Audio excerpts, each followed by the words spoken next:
International social media Patel Prahladbhai. નીતિ માટે હું બહુ જ એક સરસ આર્ટિકલ વાંચી રહી હતી. એમાં આખી દુનિયાની સ્થિતિ સરસ રીતે સમજાવી હતી અને એનો એક અર્થ નીકળતો હતો કે પરસ્પર ફાયદા જેવું કશું હોતું નથી.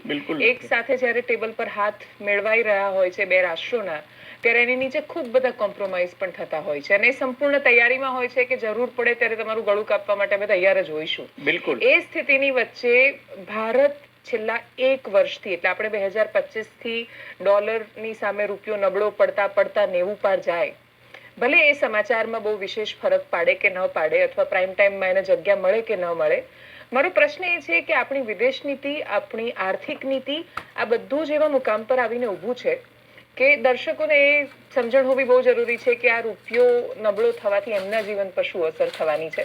અને એટલે જ મારો પહેલો પ્રશ્ન તમને એ છે કે ડોલર અને રૂપિયાના સંબંધનો ભારતના એક સામાન્ય માણસ સાથે કોઈ સંબંધ કે લેવા દેવા ખરી? એને 100%. અને આપણે છે ને પેલી અર્થશાસ્ત્રની બાનીમાં બહુ અઘરી વાતો નહીં કરીએ, પણ એક સાવ સિમ્પલ વાતમાં તમને કહું કે તમે જુઓ કે આપણા અર્થતંત્રમાં અને આ બધી જે વાતો જે છે એમાં કેટલો વિરોધાભાસ છે. આપણે કહીએ છીએ કે India is the fastest growing economy, સૌથી વધુ ઝડપથી વિકસિત અથવા તો વિકસી રહેલી ઇકોનોમી અથવા અર્થતંત્ર જે છે ભારત છે. ભારતનું જીડીપી જે છે 8.2 છે, એટલે જીડીપી ટોચ પર છે અને રૂપિયો જે છે એ તળિયા પર છે. હવે આ એક વિરોધાભાસ છે. અને બીજું ઇન્ટરનેશનલ મોનિટરી ફંડે તો એ ડેટા જે છે એને પણ ડાઉટફુલ ગણ્યો છે, પણ આપણે એ ચર્ચામાં અત્યારે ન જઈએ. આપણે ખાલી અત્યારે એવું કહીએ કે ભાઈ રૂપિયો નબળો પડતો જાય છે અને તમે જુઓ કે છેલ્લા 5 વર્ષમાં સતત એવરેજ 5% દરે રૂપિયો જે છે એ ઘસાઈ રહ્યો છે. આ વર્ષની શરૂઆતમાં જાન્યુઆરીમાં રૂપિયો જે છે એ 85 પર હતો, આજે ₹90.43 પર પહોંચી ગયો છે. એટલે એવરેજ આ વર્ષમાં રૂપિયો જે છે એ 6 થી 7% જેટલો ડાઉન ગયો છે. હવે તો રિઝર્વ બેંક ઓફ ઇન્ડિયાએ રૂપિયાને ડિફેન્ડ કરવાનું બંધ કરી દીધું છે. ₹88 સુધી રિઝર્વ બેંક જે છે એ રૂપિયાને બચાવવા માટે લગભગ, મારી જે માહિતી છે, લગભગ $20 બિલિયન ભારત સરકાર એટલે કે રિઝર્વ બેંક ઓફ ઇન્ડિયાએ રૂપિયાને એમણે નક્કી કર્યું હતું કે ભાઈ 88 જે છે ને એક સાયકોલોજીકલ બેરિયર છે. 88 થી નીચે આપણે રૂપિયાને ન જવા દઈએ. એટલે રૂપિયાને બચાવવા માટે રિઝર્વ બેંકે ડોલર ખરીદીને, જેને આપણે માર્કેટ ઇન્ટરવેન્શન અથવા તો દરમિયાનગીરી કહીએ છીએ, એ દરમિયાનગીરી કરી અને પછી રિઝર્વ બેંકે વિચાર્યું કે આપણે 88 સુધી એને પકડી રાખીશું, પણ પછી લાગ્યું કે હવે પકડી શકાય એમ છે નહીં. એટલે રૂપિયો જે છે હવે ફ્રી ફોલ પર આવી ગયો છે. એટલે ફ્રી ફોલ પર કાલે તો મજાકમાં કોઈ કહેતું હતું કે વિરાટ કોહલીની સેન્ચુરી થશે કે રૂપિયાની સેન્ચુરી થશે, કારણ કે રૂપિયો 90 પર આવી ગયો હતો. એટલે ટૂંકમાં રૂપિયો જે છે ને નર્વસ 90 પર છે. અને 90 એ માત્ર ફિગર નથી. ચલો, પરમ દિવસે રૂપિયો જે છે એ ₹89.71 હતા, એટલે 31 પૈસા વધ્યો.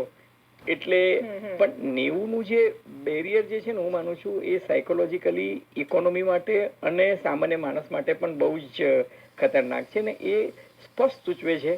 તમે ડોમેસ્ટિક માર્કેટ જે છે, જીડીપી, એ અલગ વસ્તુ છે.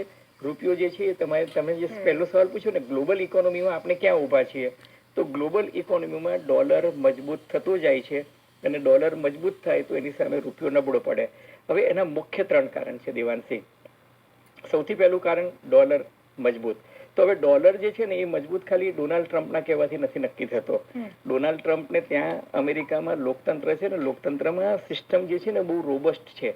ડોનાલ્ડ ટ્રમ્પ કહી દે કે ભાઈ ફેડ રેટ કટ કરો, તો મિસ્ટર પોવેલ જે છે એ સાંભળતા નથી. પોવેલ સાહેબ શું કહે છે કે મને ડેટા જોવા દો, અને ત્યાં જે ડેટા આવે એ ડેટાના આધારે એ લોકો ઇન્ફ્લેશન કેટલું છે, જોબ ઓપોર્ચ્યુનિટી કેટલી જનરેટ થઈ, જોબલેસનેસ કેટલી છે, પ્રાઇસ રાઇઝ કેટલો થયો છે, મોંઘવારી કેટલી વધી છે, એ બધું નક્કી કરી અને એના ડેટાના આધારે કમિટી જે છે એ ડિસિઝન લે છે.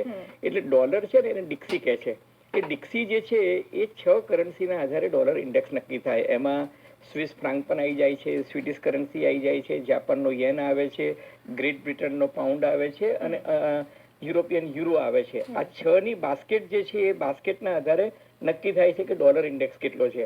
આજે ડોલર ઇન્ડેક્સ 98 છે અને 98 ડોલર ઇન્ડેક્સ હોય તો દેખીતી રીતે ભારતનો રૂપિયો જે છે એ ગગડવાનો છે. એનું કારણ એ છે કે રિઝર્વ બેંકના ઇન્ટરવેન્શનથી પણ એ બચી શકે એમ નથી. એનું કારણ શું છે? આજે ફોરેન પોર્ટફોલિયો ઇન્વેસ્ટર અથવા તો FII જેને આપણે કહીએ છીએ, ફોરેન ઇન્વેસ્ટર જે છે એ ભારતીય શેર બજારમાં માલ પછાડી રહ્યા છે. હવે ભારતીય શેર બજારમાં માલ પછાડી રહ્યા છે એટલે $17 બિલિયન નો માલ એ લોકોએ આપણા બજારમાં પછાડી દીધો. હવે વેચ્યા. $17 બિલિયન તમારા દર્શકોને કહું તો 1.5 લાખ કરોડ રૂપિયાનો માલ એ લોકોએ બજારમાં પછાડી દીધો. હવે એનું એક કારણ એ પણ છે દેવાંશી કે આપણા માટે જેમ દિવાળીનું મહત્વ છે ને એમ એ લોકો માટે ક્રિસમસ છે, નાતાલનું મહત્વ છે. એટલે નાતાલમાં શું થાય કે મોટા સાહેબો છે, CEO અને COO એ મહિનાની છુટ્ટી પર જતા રહે. એટલે નાના માણસો હોય ને એ પ્રોફિટ બુકિંગ કરવાનું ચાલુ કરે, અથવા તો એ લોકો જતા પહેલા પ્રોફિટ બુકિંગ કરે. એટલે જાન્યુઆરીમાં તમે જુઓ કે રૂપિયો 85 પર હોય ને અત્યારે 90 પર હોય તો એ લોકો પોતાનો માલ પછાડી અને જે ઇન્વેસ્ટ કર્યું એ લઈ લે. હવે આની સામેનો એક વિરોધાભાસી ફિગર કહું, તમે ફોરેન ડાયરેક્ટ ઇન્વેસ્ટમેન્ટ જે ભારતમાં આ વર્ષે કમિટ થયું છે એ લગભગ $81 બિલિયન નું થયું છે. એટલે એવું નથી કે ભારતમાં ભરોસો નથી, એવું નથી. ભારતમાં વિદેશી મૂડીરોકાણ આવે છે, પણ ભારતમાં FPI જે છે, ફોરેન પોર્ટફોલિયો ઇન્વેસ્ટર જે છે એ લોકો રોકાતા નથી. કેમ?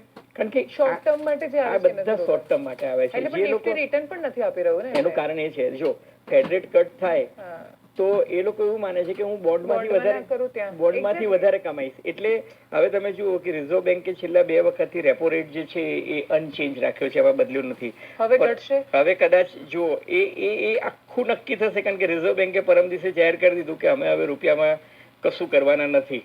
બરાબર છે. એટલે કેટલાક મિત્રોએ તો એના પણ વખાણ ચાલુ કરી દીધા કે રૂપિયો પડ્યો એ ભારતની ઇકોનોમી માટે બહુ સારું છે. એટલે પેલું દિલ બહેલાને કો ગાલી ભી ખ્યાલ અચ્છા હે. હકીકતમાં રૂપિયો ગગડે એટલે નુકસાન જ છે.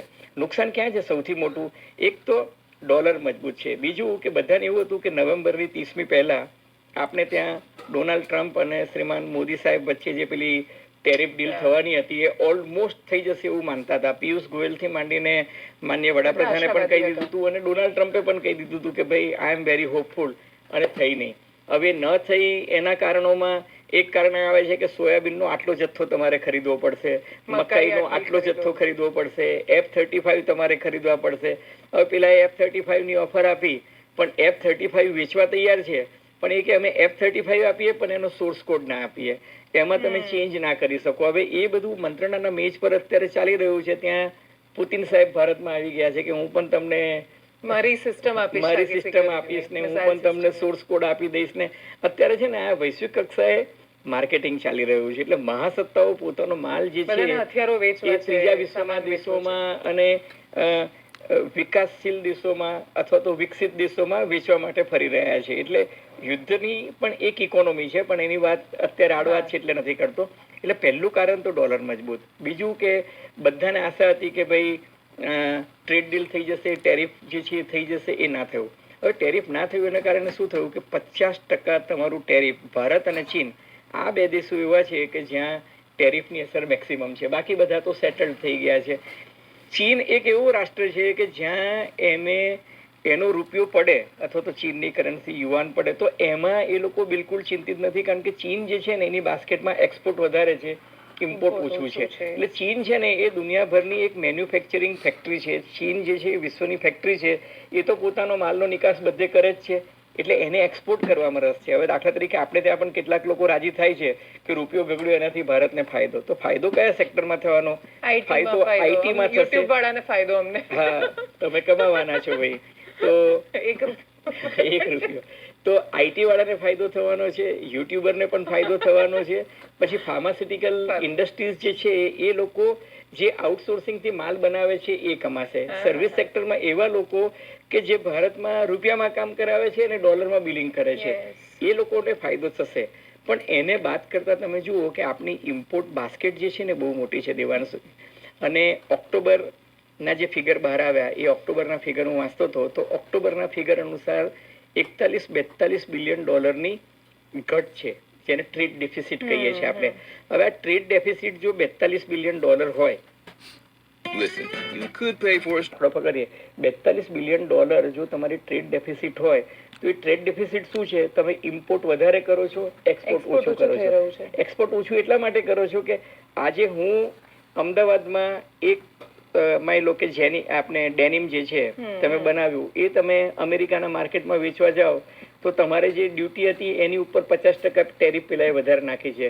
તો અમદાવાદનો આમ એટલે બાંગ્લાદેશના કપડા વધારે ડેનિમ સિટી જે છે તો અમદાવાદ કરતા તમે જુઓ બાંગ્લાદેશ છે, પછી થાઈલેન્ડ છે, બેંકોક જે છે, વિયેટનામ છે, આ બધી કન્ટ્રીઝના કપડાં જે છે એ અમેરિકન માર્કેટમાં વધારે વેચાય છે. હવે જીડીપી જે આપણો વધ્યો હતો ને એનું કારણ એ હતું કે લોકોએ પોતાની ઇન્વેન્ટરી ક્રિસમસ પહેલા, કારણ કે ક્રિસમસ આવવાનું હોય એના 6 મહિના પહેલા લોકો પોતાનો માલ ત્યાં નાખી દીધો. એટલે જે દિવસે કટ ઓફ ડેટ આવી ટેરિફની એ પહેલા ઘણા બધાએ માલ નાખી દીધો હતો, બિલિંગ કરી દીધા હતા, બિલ્ટી લઈ લીધી હતી, એટલે થયું. પણ એની સાથોસાથ બીજું શું થયું કે જીએસટીમાં જે રેટ કટ આવ્યો એ રેટ કટનો ફાયદો ડોમેસ્ટિક માર્કેટને મળ્યો. બધાએ ગાડીઓ ખરીદી, બાઇક ખરીદ્યા, કારણ કે જીએસટી ના સ્લેબ જે 4 હતા એ 4 માંથી ઘટીને 2 સ્લેબ થયા. એટલે ડોમેસ્ટિક કન્ઝમ્પશન થયું. એ ડોમેસ્ટિક કન્ઝમ્પશન થયું એના કારણે શું થયું કે પૈસો ફરતો થયો, લિક્વિડિટી બજારમાં લિક્વિડિટી આવી. હવે આ બજારમાં જે લિક્વિડિટી આવી એને કારણે તમારા ડોમેસ્ટિક માર્કેટમાંથી તમને લાગ્યું કે ભાઈ ચલો આપનું એમ કે રિટેલમાં ઇન્ફ્લેશન જે છે એ ઘટ્યું, બલકે માઇનસમાં આવ્યું. એટલે તમારી જે જીડીપીની ફોર્મ્યુલા છે એમાં તમે જે તમારો આકલન કરો છો એમાં -1 કરીને તમે જીડીપી 8.2 આવી ગયું. બરાબર છે કે નહીં? પણ એ જીડીપી જે છે ને એ સકલ ઘરેલું ઉત્પાદન, શુદ્ધ ગુજરાતીમાં કહું તો એ સકલ ઘરેલું ઉત્પાદન છે. પણ ઇન્ટરનેશનલ ઇકોનોમીમાં એ જીડીપીની વેલ્યુ નથી. ઇન્ટરનેશનલ ઇકોનોમીમાં તો તમારું આ જ ગણાય. અને ભારતના ખાટલે મોટામાં મોટી ખોટ શું છે કે ડોનાલ્ડ ટ્રમ્પે જે આપણા પર ટેરિફ નાખી એનાથી આપનું માર્કેટ છે એ કોમ્પિટિટિવ રહ્યું નહીં. આપણો માલ જે અમેરિકા જતો હતો અને બીજા દેશોમાં જતો હતો આપણને ટેરિફ નડી. બીજું કે આપણે ઇમ્પોર્ટ 90% આપણે ઇમ્પોર્ટ કરીએ છીએ ક્રૂડ ઓઇલ, 60% આપણે ઇમ્પોર્ટ કરીએ છીએ ખાદ્ય તેલ અને બીજી બધી વસ્તુ. એટલે આપણું ઇમ્પોર્ટ જે છે એ વધારે છે અને એક્સપોર્ટ જે છે ઓછું છે. એટલે એક્સપોર્ટ ઇમ્પોર્ટ વચ્ચે જે ટ્રેડ ડેફિસિટ, એ ટ્રેડ બેલેન્સ નથી, એને કારણે કરંટ અકાઉન્ટ ડેફિસિટ પર પણ માર પડે છે, ટ્રેડ બેલેન્સ પર પણ માર પડે છે. એટલે ટ્રેડ ડેફિસિટ છે એ બીજું મોટું કારણ. અને ત્રીજું મહત્વનું કારણ એ છે કે રિઝર્વ બેન્કે હવે હાથ ઉદ્ધર કરી દીધા છે કે ભાઈ માર્કેટમાં ડિમાન્ડ હોય તો રૂપિયો બચે, ના હોય તો કંઈ વાંધો નહીં. એટલે હવે આરબીઆઈની પોલિસી આ રેપો રેટ શું નક્કી કરે છે શુક્રવારે આવતીકાલે એના પરથી એ લોકો ઈચ્છે કે લોકો લોન લે, હજી ઘર ખરીદે, હજી લોન લીધા કરે. ટૂંકમાં તમે જુઓ કે અત્યારે જે સ્થિતિ છે રૂપિયો ઘસાયો એના કારણે મારી ને તમારી જે ઈએમઆઈ ચાલતી હતી એ ઈએમઆઈ પર અસર થશે. હું ને તમે આઈફોન લેવાના હોય કે સેમસંગનો ફોન લેવાના હોઈએ તો એ બધા ફોન જે છે એ મોંઘા થશે. લક્ઝુરિયસ ગુડ છે એ મોંઘું થશે. સાબુ, શેમ્પૂથી માંડીને બધી જ આઈટમ જે છે એ મોંઘી થવાની છે. એટલે એ અસર તો મોંઘવારી વધવાની જ. કારણ કે ઇમ્પોર્ટ આધારિત જેટલી બધી આજે તમે પેટ્રોલિયમ પ્રોડક્ટ છે, માની લો કે ક્રૂડ ઓઇલના ભાવ વધે તો પેટ્રોલના વધશે, ડીઝલના વધશે, કેરોસીનના વધશે ને એને કારણે ટ્રાન્સપોર્ટેશનના વધશે. ને ટ્રાન્સપોર્ટેશનની એક પેલું કહે છે ને કે ચેઇન રિએક્શન છે એની અસર આખી ઇકોનોમી પર આવશે. સામા પક્ષે અમેરિકામાં તમે જુઓ કે સેકન્ડ વીકમાં એ લોકોને ત્યાં ફેડ રેટ કટ આવવાની સંભાવના છે. કારણ કે વચ્ચે અમેરિકામાં શટડાઉન આવી ગયું, ડેટા નહોતા, હવે એ લોકો પાસે ડેટા આવ્યા છે. અને એ ડેટા જોતા, કારણ કે રોજ બદલાય છે, કોઈ કહે છે કે થશે કે નહીં થાય, એને ત્યાં જો ફેડ રેટ કટ આવી જાય તો પછી એ લોકો જે છે ઇઝિંગ ઓફ ઇકોનોમી શરૂ કરે. અને અમેરિકામાં ઇઝિંગ ઓફ ઇકોનોમી શરૂ થાય એટલે બોન્ડ yield પણ વધે, ત્યાં લિક્વિડિટી પણ વધે. અને બીજું કે એફઆઈઆઈ કે જે લગભગ 16 થી 17 બિલિયન ડોલરનો માલ અહીં પછાડી ગઈ એ ત્યાં ઇન્વેસ્ટ કરે. કારણ કે રોકાણકારો છે ને એ તો બહુ જ જેને કહે છે ને સ્વાર્થી લોકો છે. અહીંયાથી ફાયદો મળતો હોય તો અહીંયા જાય, ત્યાંથી ફાયદો, કારણ કે એ તો ધંધો કરવા બેઠા છે. અને બીજું કે હેજિંગમાં પણ તમે જુઓ ને તો હેજિંગમાં બિચારો આપણો રૂપિયો કંઈ નથી. આજે એશિયામાં સૌથી નબળી કરન્સી હોય તો એ ભારતીય રૂપિયો છે. અને એ રૂપિયો તો સૌથી નબળો તો છે જ. આ વર્ષનું પણ અત્યાર સુધીના ઇતિહાસમાં વર્સ્ટ પરફોર્મન્સ જો રહ્યું હોય તો રૂપિયાનું રહ્યું છે. એટલે આઝાદીથી મને બહુ નબળું વડાપ્રધાન છે કે હું જ્યારે આ આંકડા જોઉં છું બે તો બહુ વિરોધાભાસી લાગે છે. ભારત જે આંકડા આપે છે એટલે આપણે ત્યાં તો પહેલેથી ડેટા મેનેજમેન્ટ ને ડેટા ફ્રોડ આ બહુ મોટા વિષય આપણે તો ફ્રોડ ચાલે, જૂઠ જ ચાલે બધું સવારથી હોજ સુધી. પણ અંતે એક બાજુ હું જીડીપી 8.2 જોઈ રહી છું, ખુશ થઈ રહી છું, મારો દેશ વિકાસ પામી રહ્યો છે, હું એરપોર્ટ પર જાઉં છું, ચારે બાજુ ભીડ છે, રેલવે સ્ટેશન પર, બજારોમાં લોકો ખર્ચ કરતા દેખાઈ રહ્યા છે. જીડીપી આપણો આ જીએસટી ઘટાડ્યો તો એમાં પણ કઈ એટલો ફરક જાજો પડ્યો નહોતો. તમે જુઓ જીએસટી ની ઇફેક્ટ હવેના ક્વાર્ટરમાં આવશે. તમે જુઓ કે આ વખતે પરમ દિવસે જે આંકડા આવ્યા એ આંકડામાં આવ્યું રંગા બિલ્લાની રમતમાં તો દેશ ખલાસ થઈ જાય. જીએસટી ની આવક ઘટી, રેટ ઘટાડ્યો કદાચ. એ રેટ ઘટાડ્યો એટલે જ ને, એટલે સરકારની તિજોરીમાં નુકસાન થયું. પણ સરકારની તિજોરીમાં નુકસાન થયું પણ એટ ધ સેમ ટાઈમ બજારમાં લોકોની લિક્વિડિટી આવી.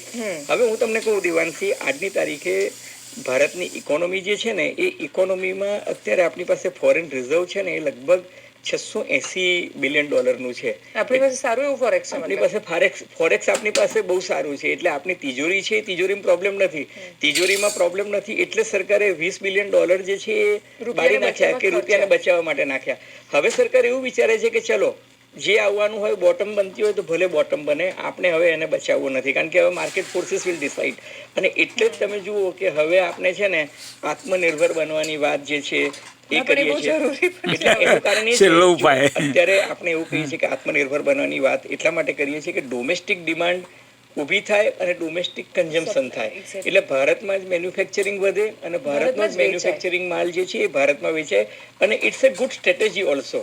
એટલે ગાંધીજીને વિચારો પર જ આવવું પડશે.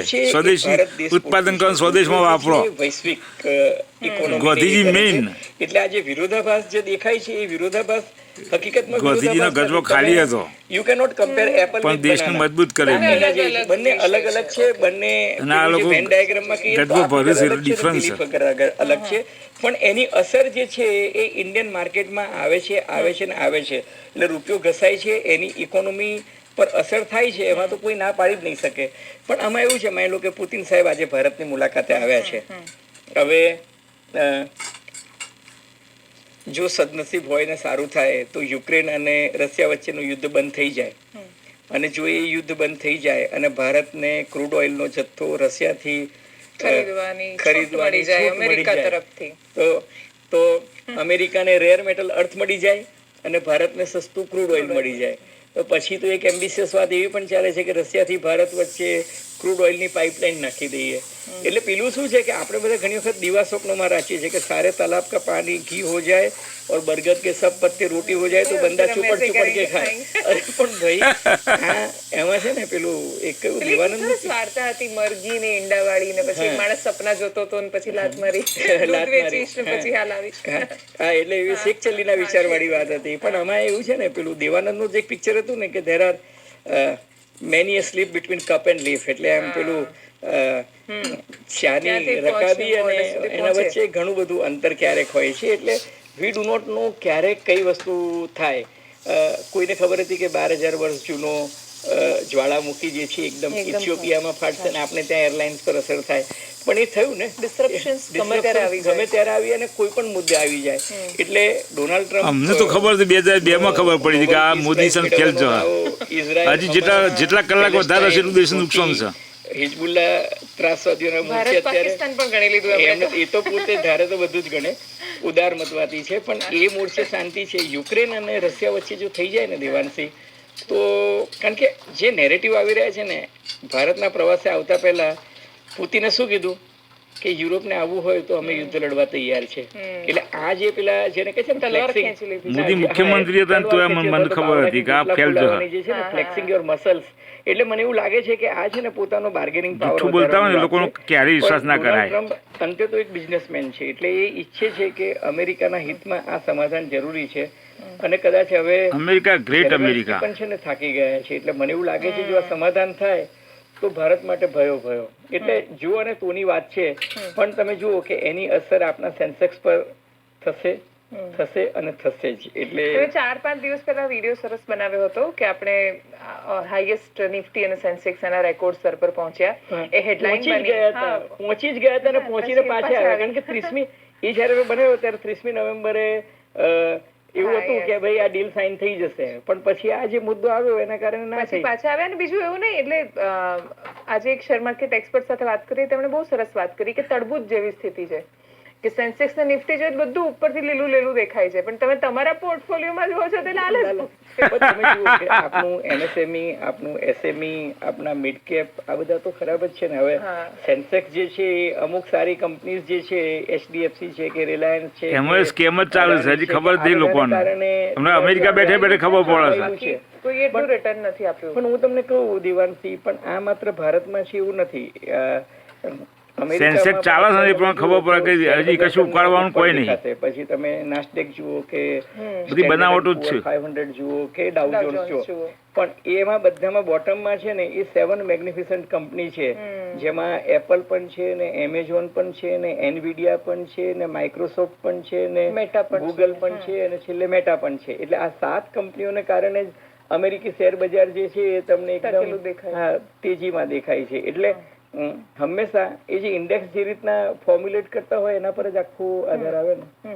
મારો છેલ્લો પ્રશ્ન, બહુ જ ખાસા વર્ષોનો પ્રધાનમંત્રી સીએમ પણ નહોતા અને એ સંગઠનનું કામ કરતા હતા અને એ વખતે દિલ્હીનો એક બહુ જ સરસ વિડીયો મેં એમનો સાંભળ્યો અને જે એમની વિચારધારા અર્થતંત્રને લઈને બતાવતા હતા, જેમાં નરેન્દ્ર મોદી એ વખતે એવું બોલી રહ્યા હતા કે બહારની જે ઇન્ટરનેશનલ કંપનીઝ છે, ભારત બહુ જ મોટું બજાર છે એટલે એમનું સ્વાગત છે, પણ જો એ ટેકનોલોજી આપે છે, જો એ ફાર્મસી આપે છે, જો એ નવા સંશોધનો ભારતમાં લઈને આવે છે, તો એના માટે ભારત એના માટે લાલ જાજમ પાથરવા તૈયાર છે.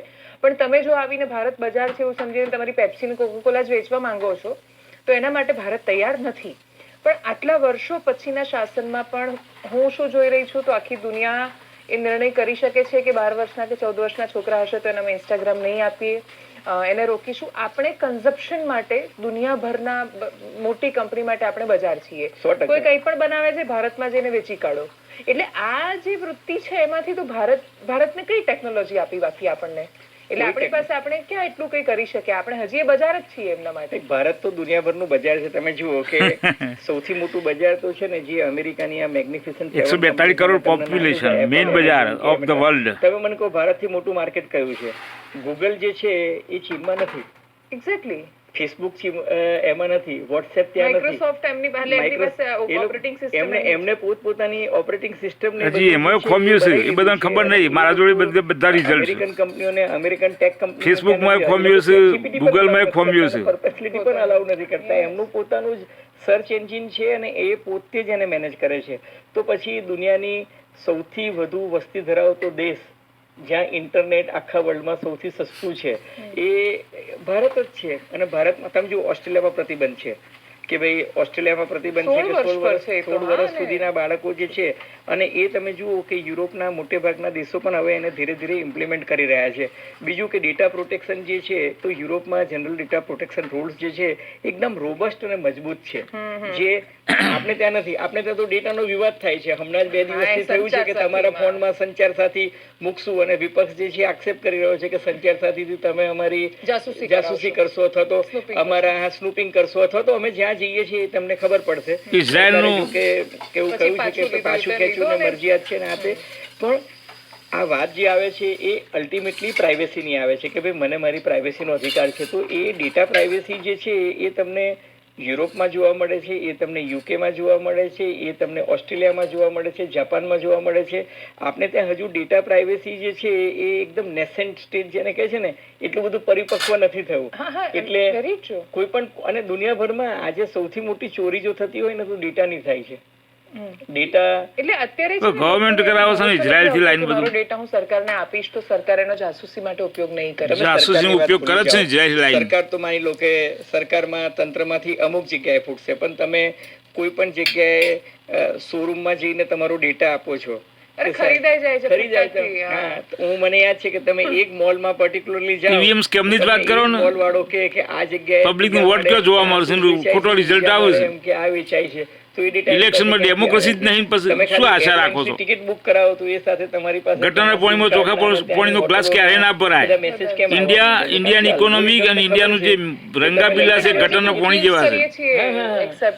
એ ક્યારેય દેશનું ભલું નહીં કરવાના. સાથે તમને લંડનમાં ક્યાં હરવાનું, ફરવાનું, રહેવાનું, આ તે પેલા બેન કાઢો મોદી શાહ જો દેશનું ચિત્ર બદલાઈ જશે. પોસ્ટ જુઓ એ સાથે એને ખબર પડી જાય કે તમે અમેરિકા બેઠા સ્ટેટમેન્ટ કરું છું, આ ટ્રુથ અને કડવું સત્ય છે.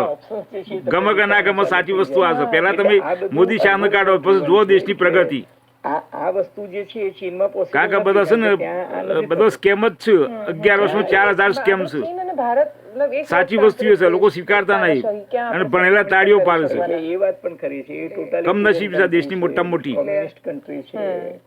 આપણે ત્યાં એ બાબતમાં બધી આગળ પેલા બેન કાઢો રંગાબીલા જુઓ તમે રિઝલ્ટ પછી આપણે તો સારું છે એ વાત કાંઈ ખોટું વાત મેરા બધી ભારત મહાન. બધું ખોટું છે ને દૂર થઈ જાય ઓટોમેટિક સુધરશે શું બધું. લઈને આવે છે એ જોઈએ જોઈએ ચોક્કસ. Thank you so much for joining sir thank you Devanshi, always a pleasure to talk to you. International social media Patel Prahlad subscribe કરો, શેર કરો, લાઈક કરો, કોમેન્ટ કરો. સંક્ષિપ્તમાં કે ગામડામાં બેસેલો માણસ પણ કેમ કે આખી દુનિયામાં વેપાર ડોલરમાં થાય છે અને એટલે જો તમે ટ્રેક્ટર પણ વાપરી રહ્યા છો ને એના એન્જિનિયરિંગ પાર્ટ્સ માટે પણ જો કશું આયાત કરવું પડે છે તો એના પર પણ અસર થાય છે અને એટલે જ રૂપિયો ડોલર એ અર્થતંત્રની બહુ જ મોટી વાત નથી. રૂપિયો વડનગરના ઊંડા કૂવામાં પડી ગયો છે, હવે કોઈ બહાર કાઢીએ કે એવું જ નહીં. બહુ સરસ રિઝલ્ટ સિસ્ટમ આવી ગઈ છે કે સસ્તું મોંઘું GDP ના જેમ આંકડા માનસિકતાની ખોટા છે વાત બધા. છે, એ રીતે કયો મુદ્દો મહત્વનો એ પણ નેરેટિવનો સવાલ આ તો છે. બધા છે ને, સમસ્યાનું સમાધાન ન મળે તો નેરેટિવ બદલી નાખો, એ વાત જ નથી. એટલે એના ફાયદા શોધવા માંડો તો ફાયદા પર ચર્ચા થઈ રહી છે, તેના પર વાત કરીશું. નમસ્કાર. કેપ્ટન સાઇન બદલ. હા, કેપ્ટન